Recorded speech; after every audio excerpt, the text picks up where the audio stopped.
I think a lot of this is to do with, related to this question of consciousness, is a question of time.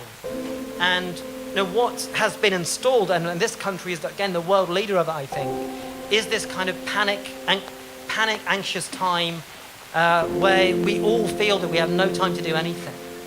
That we're constantly harried, agitated. The only time that I'm not anxious, that I probably should be doing something else, is when I know that I should be doing something else. Right. And that, again, this is something that the digital twitch of smartphones and FOMO, this, fear of missing out, but fear of is the positive hedonic side of that. The negative side is fear of some obligation that I have forgotten about. So we're like, but again, think about the, think about the most stereotypical image of, countercultural psychedelic time. Time was dilated. It was much slower. Urgencies were removed. It was a time of lucidity. Different kind of dream, right? Different kind of... What is ideology as the form of dreaming in which we live? And, that the dream we live in Britain in 2016 is a constant anxiety dream, dominated by urgencies.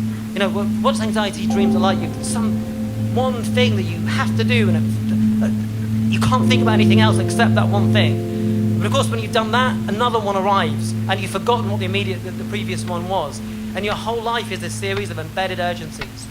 And, that is enough. That is both the goal and the strategy to impose this form of time on us. The time of busyness, perpetual busyness, without any function. They're inventing this stuff. There's people whose job it is to make us like that. This is quality managers. This is what they're for. They're not there to deliver quality, God. And all of the rhetoric of neoliberalism around efficiency, etc. Of course, this doesn't make anything more efficient. Of course, overworking people is not about any economic goal. It's again, I think David Graeber is right when he says that neoliberalism is not just an economic strategy. In fact, it's a political strategy. It is a strategy that will always put political goals above economic ones, and the political goal of subordinating workers, and I would add, of eliminating this other use of time, this open-ended, unpressured sense of time. That is the number one goal, because the spectre of that time is very haunting. So the possibility of a life beyond this miserable, anxiety dream drudgery is not anywhere. And we've come as close. They've done really well. We've come as close as possible, I think, in Britain in the 21st century to eliminating that possibility as any society has ever come, really.